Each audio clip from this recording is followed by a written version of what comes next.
ഈശോ മിശിഹായ്ക്ക് സ്തുതിയായിരിക്കട്ടെ. സങ്കീർത്തനം 27:1. കർത്താവ് എൻ്റെ പ്രകാശവും രക്ഷയുമാണ്, ഞാൻ ആരെ ഭയപ്പെടണം? കർത്താവ് എൻ്റെ കോട്ടയാണ്, ഞാൻ ആരെ പേടിക്കണം? കർത്താവ് നിങ്ങൾക്ക് കോട്ടയായിട്ട് നിൽക്കുമ്പോഴും, കർത്താവ് നിൻ്റെ ജീവിതത്തിൽ പ്രകാശമായി നിൽക്കുമ്പോഴും, നിനക്ക് രക്ഷകനായി നിൽക്കുമ്പോഴും നീ ആരെ ഭയപ്പെടണം, ആരെ പേടിക്കണം? കർത്താവ് തൻ്റെ കൂടെയുള്ള ജനം എന്നും ധൈര്യസമ്മതം മുന്നോട്ട് നിന്ന് പോയിക്കൊണ്ടിരുന്നു.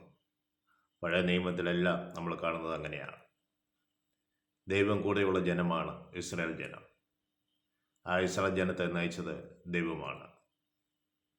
പുതിയ നിയമത്തിലേക്ക് വരുമ്പോഴും ശിഷ്യന്മാരെ എല്ലാം നയിച്ചുകൊണ്ടിരുന്നത് ദൈവമാണ്, ദൈവാനുഭവമാണ്. സ്നേഹമുള്ളവരെ, സങ്കീർത്തനം 27:1 നമ്മുടെ മനസ്സിൽ ആവർത്തിച്ച് ഉറപ്പിക്കുക.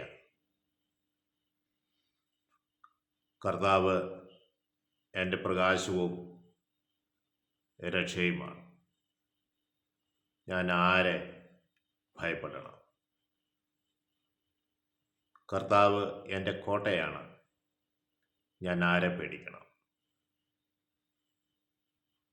മനസ്സിന് ബലമില്ലാത്തവർ, ഭയമുള്ളവർ ഈ വചനങ്ങൾ നിരന്തരം പറഞ്ഞുകൊണ്ടിരിക്കട്ടെ. നമ്മളെ ദൈവം ബലപ്പെടുത്തും. ദൈവം നമ്മളെ എവരെയും അനുഗ്രഹിക്കട്ടെ എന്ന് പ്രാർത്ഥിക്കുന്നു. പിതാവിനും പുത്രനും പരിശുദ്ധാത്മാവിനും സ്തുതി. ഈശോ മിശിഹായ്ക്ക് സ്തുതിയായിരിക്കട്ടെ.